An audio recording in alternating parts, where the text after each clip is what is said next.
जैसा कि आप सभी का 7 मार्च का एग्ज़ाम है, तो आप लोगों को मैं बहुत ही इम्पोर्टेंट टॉपिक्स करा रहा हूँ। इस वीडियो को पूरा अंत तक देखिएगा। इसमें से कुछ इसके प्रकार होते हैं जो कि हमेशा 1 या 2 नंबर या 3 नंबर में आपको देखने को मिलते ही हैं। तो गाइज़, अगर आप लोग इस वीडियो को छोड़ के जाने वाले हो तो मत जाना, बहुत ईज़ी है। चलो मैं आप लोगों को समझाता हूँ। सबसे पहले इस परिभाषा को बाद में पढ़ेंगे, मैं आपको अपनी भाषा में समझाने का प्रयास कर रहा हूँ। देखो, ठोसों में अपूर्णता क्या होती है कि जैसे कोई क्रिस्टलीय ठोस है, जैसे कि इस तरीके से कोई क्रिस्टलीय मतलब कोई ठोस का कोई कण है, इस तरीके से लगा हुआ है, ठीक है? इस तरीके से, और यहाँ पर ये खाली है, ठीक है? खाली है, ये यहाँ तक ऐसे इस तरीके से लगा हुआ है। उसके बाद फिर यहाँ पर है, इस तरीके से लगा हुआ है, फिर यहाँ पर लगा हुआ है, फिर यहाँ पर लगा हुआ है, फिर यहाँ यहाँ पर लगा हुआ है, यहाँ पर लगा हुआ है, यहाँ पर लगा हुआ है। उसके बाद फिर से ये यहाँ पर, यहाँ पर, यहाँ पर, यहाँ पर, यहाँ पर, यहाँ पर, मतलब ये कण है, क्रिस्टल ये ठोस के ये कण है। और उसके बाद फिर यहाँ पर मतलब कि एक और है, कुछ इस तरीके से मान लीजिए ये लगे हुए हैं, ठीक है? अब गाइस क्या होता है कि यहाँ पर आप लोगों को जहाँ जहाँ कुछ खाली स्थान दिख रहा है ना, ये इसको कहते हैं रिक्ति दोष। या फिर हम इसे बोल सकते हैं रिक्ति बोलते हैं। रिक्ति दोष को हम पढ़ेंगे, इसे हम रिक्ति बोलते हैं। ये भी हमारा रिक्ति हुआ, ठीक है? रिक्ति, ठीक है? आई थिंक रिक्ति हो गया, ठीक है? एंडोस, अब देखिए क्या होता है कि कभी-कभी क्या होता है कि ना कि यहाँ का जो कण होता है वो नहीं होता है, वो बल्कि यहाँ पर एक और कण आ जाता है। मतलब कि ये तो अपनी जगह से हट गया है, ये भी हट चुका है, बट यहाँ पर एक और कण आ गया। तो हम इसको बोलेंगे अन्य कण या अतिरिक्त कण, अन्य कण। तो बस इसी को हमें अपनी भाषा में डिफाइन करके लिखना है, और हमारा ये ठोसों में अपूर्णता तैयार है, ठीक है? तो कैसे कहेंगे? क्रिस्टलीय ठोस में कई बार किस कारण की वजह से? ताप तथा दाब की वजह से। ताप तथा दाब की वजह से क्या होता है कि कभी-कभी इस जो क्रिस्टलीय के कण हैं उनमें से कोई कण अपने स्थान को छोड़ देता है और उस जगह पर खाली स्थान हो जाता है, जिसे हम रिक्ति कहते हैं। और कभी-कभी ताप या दाब की वजह से खाली स्थान से कुछ मतलब क कोई अन्य कण आ जाता है जो कि उसे नहीं होना चाहिए था, पर यहाँ पर आ जाता है। उसी को हम बोलते हैं ठोसों में अपूर्णता। तो परिभाषा देखिए क्या है? क्रिस्टलीय ठोस में कई बार ताप तथा दाब, या आप लिख सकते हैं भौतिक परिवर्तन के कारण, या फिर क्रिस्टलीय ठोस में कई बार ताप तथा दाब की भिन्न परिस्थितियों में अवययी कण अपने नियमित क्रम से, देखिए इसका क्रम यहाँ पर था बट यहाँ से यह गायब हो गया, हट जाते हैं या अतिरिक्त आ जाते हैं, जैसे कि यहाँ पर एक अतिरिक्त आ गया है। इस प्रकार से ठोसों में अपूर्णता या दोष उत्पन्न हो जाता है, जिन्हें हम ठोसों में अपूर्णता कहते हैं। बस यही है ठोसों में अपूर्णता, और इसके दोष को भी हम अभी बताने वाले हैं। तो उसके बाद हमारा आता है बिंदु दोष। बिंदु दोष यानी ठोसों में अपूर्णता जब आप पढ़ चुके हैं तो बिंदु दोष यही होता है कि ठोसों में अपूर्णता को ही मतलब एक तरह से उसे ही बिंदु दोष कहा जाता है। इस अगर हम इसकी बात करें तो इसमें क्या होता है कि गायब हो जाता है या फिर अतिरिक्त आ जाता है, जो कि हमने पूर्वरत जो परिभाषा था उसमें पढ़ा।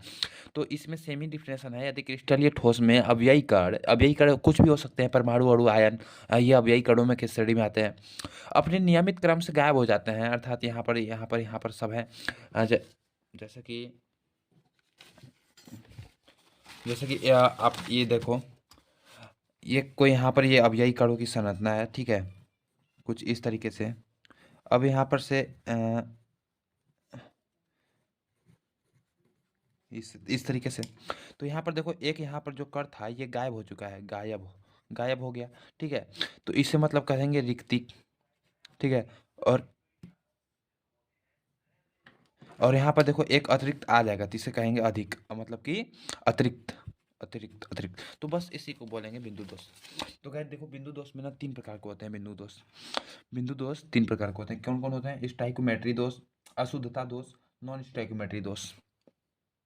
तो देखो, स्टोइकोमेट्री दोष की हम बात करते हैं तो यहाँ पर ऐसा होता है कि रस समीकरणमिति का जो क्रिस्टल में जो रस समीकरणमिति अनुपात है ना, वो क्रिस्टल में सदैव बनी रहती है, तो इसी को हम लोग बोलते हैं। इसके उदाहरण में अगर हम बात करें तो NaCl होती है। NaCl में आप लोगों को देखने को मिलेगा कि Na है, Na में प्लस चार्ज है, और साथ में ये Cl है तो ये माइनस है।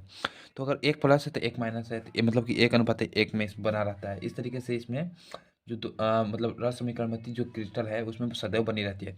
तो देखो, इसमें ज़्यादा कुछ इसमें से आता नहीं है, तो कल आपको एग्जाम है मतलब परसों दिन, तो आप लोग थोड़ा शॉर्टकट तरीके से पढ़ो ताकि ज़्यादा नंबर आ जाए। जो चीज़ नहीं आने वाली उसको पढ़ कर क्या फ़ायदा, मैं आपको पढ़ाऊँगा बाद में।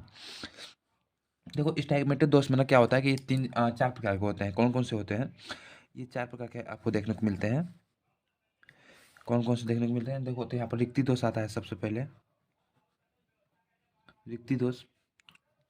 फिर आता है अंतरकाशीय दोष।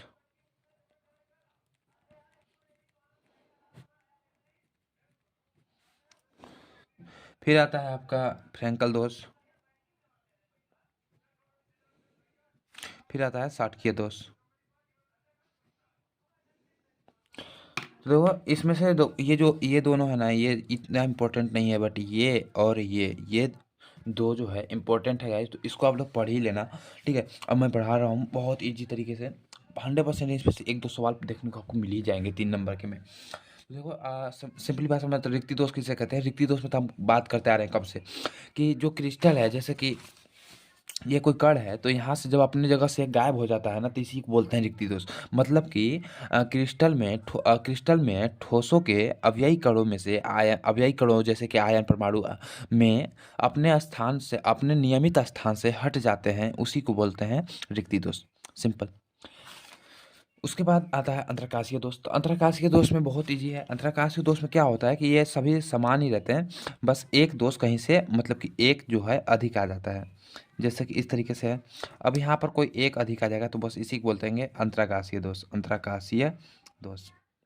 ठीक है, इसको बोलेंगे अंतरकाशीय। तो मतलब कि रिक्ति दोष में क्या होता है कि अगर हम रिक्ति दोष की परिभाषा तुमको बोल के बताएं, तो अवयवी कण अपने स्थान से गायब हो जाते हैं। कि इसकी देखो मैं लिख देता हूँ कि यहाँ पर जैसे कोई ये है, कुछ इस तरीके से है,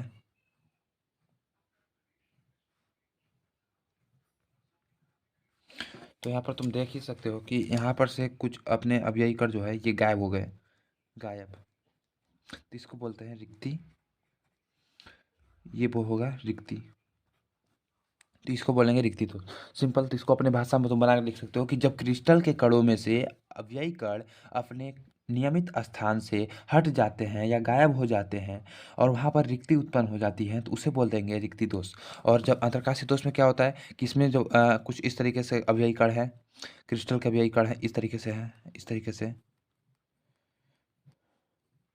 क्रिस्टल के अवयवी कण, ठीक ना। और यहाँ पर एक अतिरिक्त आ जाएगा, तो बस इसी को बोलेंगे अंतरकाशीय दोष। अगर गाइज आप लोगों को कुछ नहीं आ रहा है, तो बस ये डायग्राम बना करके आ जाना, रिक्ति दोष में गायब कर होकर दिखा देना, और अंतरकाशीय में ये अधिक दिखा देना, पक्का नंबर मिल जाएगा। अगर आप लोगों को परिभाषा बना के नहीं लिखने आ रहा है तो। वैसे तो आप लिख लोगे कि क्रिस्टल के अवयवी कणों में से जब एक कण अपने नियमित स्थान से हट जाता है या गायब हो जाता है, तो रिक्ति दोष कहलाता है। और क्रिस्टलीय के अवयवी कणों में से जब कोई, क्रिस्टलीय ठोस के अवयवी कणों में से जब कोई कण अतिरिक्त आ जाता है, क्रिस्टल के अवयवी कणों में अतिरिक्त आ जाता है, तो वहाँ पर एक अधिक कण की आने की वजह से अंतरकाशीय स्थिति उत्पन्न होती है, जिन्हें हम अंतरकाशीय दोष कहते हैं। अब हम मेन जो है हमारा बात करेंगे फ्रैंकल दोष के बारे में, क्योंकि फ्रैंकल दोष आपका इंपॉर्टेंट है। ये दोनों आए चाहे ना, बट फ्रैंकल दोष आएगा ही आएगा। तो देखो फ्रैंकल दोष को समझने के लिए ना हमने यहाँ पर कुछ इस तरीके से बना लिए हैं कि मतलब एक रो है जिसमें कि आप लोग देख सकते हो 1 2 3 4 5 कण हैं, और एक ये है। तो इसमें क्या है, 1 2 3 4 5 6 है, तो इस तरीके से है। तो इसमें क्या होता है ना कि आयन होते हैं। तो आयन क्या होते हैं कि सबसे पहले यहाँ पर ए प्लस होगा, तो यहाँ पर बी माइनस होगा, यहाँ पर ए प्लस होगा, तो यहाँ पर बी माइनस होगा, यहाँ पर ए प्लस, यहाँ पर बी माइनस। अब ए है प्लस में, तो यहाँ पर बी माइनस में। अब यहाँ पर ए प्लस, बी माइनस, अब बी माइनस ए प्लस, और यहाँ पर B minus A plus. B है तो यहाँ पर ए होगा, तो ए प्लस, यहाँ पर ए है, यहाँ पर बी माइनस, बी माइनस है तो यहाँ पर होगा ए प्लस। यह इसलिए रहते हैं क्योंकि आसपास माइनस प्लस इसलिए में है क्योंकि ये कर देखो, अगर प्लस हो जाएगा ये भी प्लस हो जाएगा, तो ये प्रतिकर्षण करेंगे, और प्रतिकर्षण के द्वारा मतलब कि क्रिस्टल ये जो ठोस है ना, वो आपस में रह ही नहीं पाएंगे। अगर मान लो कि इसमें कोई प्रतिकर्षण चुंबक को आसपास लाते हो, नॉर्थ पोल और नॉर्थ पोल को लाओगे, तो वो हमेशा प्रतिकर्षण उत्पन्न करेंगे। और उसी तरीके से इसमें भी होता है कि हमेशा जो है प्लस माइनस रही रहते हैं, ताकि आकर्षण करें और आपस में जुड़े रहें। ठीक है, इसमें ये रिक्ति मैंने इतना बड़ा बड़ा दिखाया है, बट इसमें बहुत कम होते हैं एकदम, मतलब बिल्कुल जितना ज़्यादा सटा हुआ रहता है उतना ही वो मजबूत होता है, ठोस होता है। ठीक है, तो इसमें क्या होता है ना कि जैसे कि ये आयन है A plus B minus A plus B minus A plus B minus B minus A plus B minus A plus B minus A plus A plus B minus A plus B minus, इस तरीके से चलता रहता है। तो यहाँ पर देखो कि एक कोई कण है, इस यहाँ पर ये नहीं आएगा, ठीक है, इसको छोड़ देंगे और यहाँ पर बी माइनस, यहाँ पर ए प्लस आता है, लेकिन यहाँ पर अब बी माइनस आएगा। उसके बाद B minus A plus B minus A plus B minus A plus, कुछ इस तरीके से ये चलते रहेंगे। ए plus B minus A plus B minus A plus B minus. तो देखो यहाँ पर एक जो कण है ना, यहाँ पर ना होकर के ये कण जो है यहाँ पर आ जाता है, यहाँ पर आ जाता है, यहाँ पर ए प्लस आ जाएगा, ठीक है। इस तरीके से मतलब कि अपने दोस्त से अपने स्थिति से अतिरिक्त, अपने स्थिति से खाली स्थान पर आ करके अतिरिक्त दोस्त उत्पन्न करता है, और वहाँ पर मतलब कि इसे हम बोलते हैं अंतरकाशीय स्थिति में आयन, अंतराकाशीय स्थिति में आयन।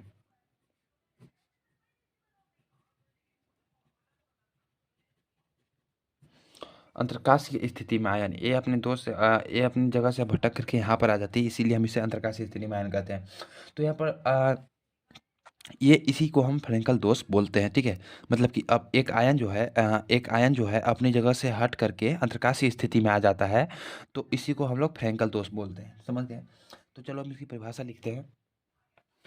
तो चलिए इसकी परिभाषा देखते हैं। तो इसमें देखो क्या लिखा है, जब कोई आयन अपनी स्थिति छोड़कर क्रिस्टलीय संरचना के बीच में आ जाए तब इसे फ्रेंकल दोष बोलते हैं। अभी मैंने समझाया उतनी देर से, इसी को हम लोग फ्रेंकल दोष बोलते हैं, अपनी भाषा में भी आप लिख सकते हो। तो सिंपली इसमें क्या होता है कि इस ऐसा इसलिए देखने को मिलता है जब इसका आकार, मतलब कि धनायन का आकार बड़ा हो जाए और एक जो अब यही कण है उसका आकार छोटा हो जाए, मतलब कि आयनों की आकार में अंतर होने की वजह से ये दोष उत्पन्न होती है, ठीक है। मतलब कि किसी आकार कोई अब एक बहुत ज़्यादा बड़ा हो जाए और कोई छोटा हो जाए, तो इसी को हम फ्रेंकल दोष बोलेंगे। तो इसमें क्या होता है, जहाँ आकार में अंतर अधिक होगा वहाँ ये दोष देखने को मिलता है, उदासीनता बनी रहती है। इसके एग्जाम्पल में आप लोग AgBr AgCl AgL ZN शादी को लिख सकते हैं, ओके। तो 60 के दोस्त में देखो क्या होता है कि ये आयन होते हैं plus minus plus minus plus, और यहाँ पर एक चीज़ मतलब कि ये एक खाली स्थान है, और फिर माइनस प्लस, इस तरीके से चलते रहते हैं। और यहाँ पर आप लोगों को देखने को मिलता है कि जो अपने आयन है अपनी स्थिति को अपने मतलब कि अपने जगह को छोड़ करके गायब हो जाते हैं, तो यहाँ पर एक रिक्ति उत्पन्न हो जाता है, रिक्ति उत्पन्न हो जाता है, ठीक है। और इस रिक्ति को मेंटेन करने के लिए, मतलब उदासीनता बनी रहे इसके लिए, एक और कण यहाँ से निकल जाता है, यानी कि टोटल 2 कण यहाँ से निकलते हैं और उसके पश्चात उदासीनता बनी रहती है इनमें। तो इसकी परिभाषा की बात करें तो इसकी परिभाषा में हम क्या लिखेंगे। तो देखो 60 की दोष में परिभाषा में, इस दोष में धनायन तथा ऋणायन दोनों बराबर संख्या में अपने स्थान से गायब होती है। जैसा कि मैंने बताया कि जो धनायन है वो 2 अणु गायब होते हैं, एक धनायन और एक ऋणायन, तो उसमें बराबर संख्या में गायब हो जाते हैं, जिससे क्या होता है, विद्युत उदासीनता बनी रहती है। यह दोष वहाँ देखने को मिलता है जहाँ मतलब इसके आकार जहाँ सेम होते हैं, ठीक है। इसके उदाहरण में हम NaCl CCS CS Cl KCl इत्यादि देखने को मिलता है, ओके, स्क्रीनशॉट ले सकते हैं। तो क्या इस तरीके से आपके जो भी इम्पोर्टेंट आपके थे मैंने करा दिए हैं, इसमें से शायद इतना ही आएगा, इससे ज़्यादा नहीं आएगा, ठीक है। और इससे ज़्यादा आएगा भी तो मैं चलो बता देता हूँ कुछ। जैसे मानो अशुद्धता दोष पूछेगा, तो अशुद्धता दोष में क्या होता है, देखो अशुद्धता दोष में क्या होता है, जब SrCl2 को NaCl के साथ गलाया जाता है, ठीक है। तो यहाँ पर देखो, जब यहाँ पर अणु है NaCl के, Na के अणु हैं, फिर Cl के अणु हैं, उसके बाद Na, फिर Cr, फिर Cr Na, तो इस तरीके से जो अणु है ना उसको जब गलाया जाता है तो इसमें क्या होता है कि Sr जो +2 का इस पर होता है, तो यहाँ पर एक रिक्ति होता है, ठीक है। उसके बाद इसमें क्या होती है, विद्युत उदासीनता हर चीज़ में बनी रहती है, ठीक है। SR2 में देखिए Na और Na प्लस है, Na प्लस Na प्लस। तो इस दोष में जितना Sr+2 आयन मिलाया जाता है उतनी ही रिक्ति उत्पन्न हो जाती है, ठीक है, ताकि विद्युत उदासीनता बनी रहे। मतलब इसमें जब हम SrCl2 को मिलाएंगे तो उसमें क्या होता है, रिक्ति उत्पन्न हो जाती है, ठीक है। मतलब Sr जब मिलाते हैं तो रिक्ति उत्पन्न हो जाती है, जितना रिक्शा मतलब कि अगर 2 मिलाएंगे तो 2 रिक्ति उत्पन्न होगी। तो इस तरीके से इसमें उदासीनता बनी रहती है। उसके बाद अगर हमारा आता है इसके बाद ये ख़त्म हो जाता है, इतना ही आएगा। And thank you. अगर वीडियो पसंद हो तो लाइक करो, और भी टॉपिक आपको आएंगे तो चैनल को सब्सक्राइब कर लेना। बहुत इंपॉर्टेंट है ये क्वेश्चंस, आप लोग प्रैक्टिस करके थोड़ा सा याद करना। बहुत ईजी तरीके से मैंने समझाने का प्रयास किया है। Thank you.